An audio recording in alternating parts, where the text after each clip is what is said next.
एक तरफ जापान और रूस में भूकंप के झटके महसूस किए गए, तो दूसरी तरफ कई प्रदेश ऐसे जहां पर जल प्रहार नजर आ रहा है। मध्य प्रदेश की अगर बात करें तो बारिश का दौर लगातार जारी है। भोपाल समेत प्रदेश के 34 जिलों में बारिश का अलर्ट जारी किया गया। कुछ तस्वीरें आपके सामने हैं, ये तस्वीरें आप देखिए, अलग अलग शहरों की ये तस्वीर है। छतरपुर जिले में इस बरसात में प्रशासन के दावों की पोल खोलकर रख दी है। जिले के कई गाँव में रोजाना स्कूली बच्चे और महिलाएं प्रसूताओं को अपनी जान जोखिम में डालकर किस तरह से पानी के बीचों बीच कमर तक डूबकर निकलना पड़ रहा है, ये तस्वीरें अपने आप में बयां कर रही है। देखिए, स्टूडेंट्स को कुछ इस तरह से यहाँ पर लोग पहुँचा रहे हैं। आलम यह है कि कहीं माता पिता बच्चों को कंधों पर बिठाकर नदी और नाले पार करा रहे हैं, तो कहीं रस्सी से पकड़कर नदी नाले पार किए जा रहे हैं। अलग अलग जगहों की ये तस्वीरें, लेकिन सबसे बड़ा सवाल ये है कि शासन प्रशासन कहाँ है। अगर इस तरह जिस तरह से पार किया जा रहा है, इस पर अगर कोई हादसा हो जाता है तो इसकी जिम्मेदारी कौन लेगा।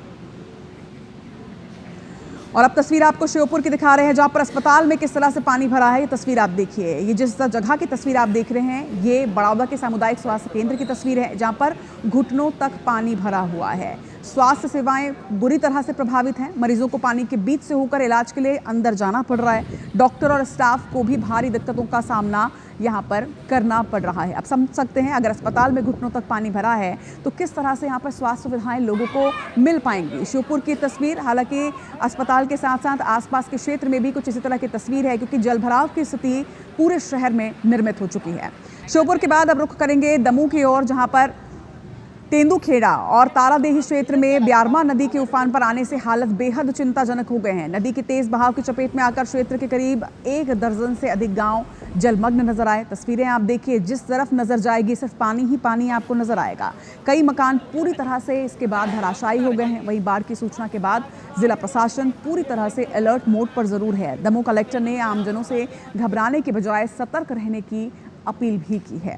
तो दमोह के कई गांव में पानी भरा हुआ है। श्योपुर की भी ऐसे ही तस्वीर आपने देखी। और अब रुख करते हैं विदिशा की ओर, जहां पर जिले के पथरिया थाना अंतर्गत ग्राम बेंदीगढ़ से पुलिस सेवा की तस्वीर सामने आई। पुलिसकर्मी विकलांग को कंधे पर उठाकर ले जाते हुए नजर आ रहे हैं। मानवता की ये तस्वीर है। दरअसल ज्वारी नदी में पानी भरने के चलते आसपास के कई गाँव डुबान क्षेत्र में आ गए, जिनको रेस्क्यू के लिए पुलिस और प्रशासन की टीम फिलहाल लगातार लगी हुई है। यहाँ पर प्रशासन द्वारा करीब 60 लोगों का रेस्क्यू कर उन्हें सुरक्षित स्थानों पर पहुंचाया गया। लेकिन तस्वीरें आप देखिए, कई मंदिर के आसपास पूरी तरह से पानी भरा हुआ है।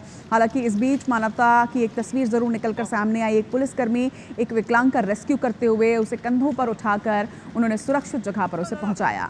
विदिशा की ये तस्वीर है, कई गाँव डूबे हैं, 40 से ज़्यादा लोगों को रेस्क्यू किया गया है। विदिशा के बाद अब तस्वीर आपको दिखाएंगे अशोकनगर की, जहां पर सुबह से लगातार बारिश हो रही है और बारिश के कारण जनजीवन बुरी तरह से प्रभावित हो गया है। कई सड़क मार्ग अवरुद्ध यहाँ पर हैं। कई निचली बस्तियों और ग्रामीण क्षेत्रों में पानी भरा हुआ है, जिसकी वजह से लोगों को काफ़ी परेशानियों का सामना करना पड़ रहा है। तस्वीरें आप देखिए, मूसलाधार बारिश के बाद जलभराव की स्थिति। अशोकनगर के शंकरपुर में घरों में पानी घुस जाने की वजह से SDRF की टीम ने लोगों को यहाँ से सुरक्षित बाहर निकाला।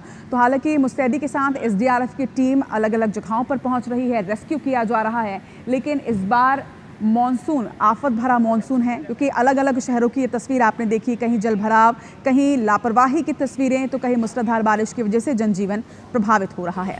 और अब तस्वीर आपको रायसेन से दिखाते हैं। रायसेन में भारी बारिश की वजह से मुख्य सड़कों में जलभराव की स्थिति बनी हुई है। ये तस्वीर आप देखिए, पुल के ऊपर से पानी यहाँ पर बह रहा है। मुख्य सड़क पर करीब 8 फीट तक पानी भर गया है। जिले के सबसे बड़े बारना डैम के दरअसल 8 गेट खोले गए हैं। हालात ये हैं कि SDRF की टीम ने मुख्य सड़क पर ही नाव चलाई है। ये तस्वीरें आप देखिए, रायसेन की ये तस्वीर है। पुलिया पर पानी भरा हुआ है। मेन रोड में बताया जा रहा है कि पानी भरा हुआ है, वो भी 8 फीट तक के। दरअसल जिले के सबसे बड़े बारना डैम के 8 गेटों को खोला गया। जलस्तर बढ़ने के बाद ये फैसला लिया गया और 8 गेट को खोले जाने के बाद प्रवाह जो है वो काफ़ी ज़्यादा बढ़ गया है। SDRF की टीम फिलहाल मुस्तैदी के साथ कार्य कर रही है। और अब मध्य प्रदेश के ही दतिया से आपको तस्वीर दिखाते हैं और वहाँ किस तरह की स्थिति है ये भी आपको बताते हैं। तस्वीरें आप देखिए, सिंध नदी यहाँ पर उफान पर है। डैम के गेट खोले गए हैं। हालांकि मनमोहक नज़ारा, लेकिन इसके साथ ही आफत भरा नज़ारा भी है। दतिया जिले में सिंध नदी अपने पूरे उफान पर। शिवपुरी जिले के मणिखेड़ा डैम के दरअसल 8 गेट खोले गए हैं। ये तस्वीरें भी आप देखिए। आपको बता दें कि गेट खोलकर लगभग 4,500 क्यूसेक पानी सिंध नदी में छोड़ा जा रहा है। अब दतिया में सिंध नदी के किनारे के गांव में लोगों को अलर्ट किया गया है। तो मानसून की वजह से लगभग सभी डैम जो हैं उनका जलस्तर पूरा हो चुका है। 100% डैम के भर जाने के बाद अब गेटों को खोला जा रहा है और यही वजह है कि तटीय क्षेत्रों में लोगों को अलर्ट किया जा रहा है।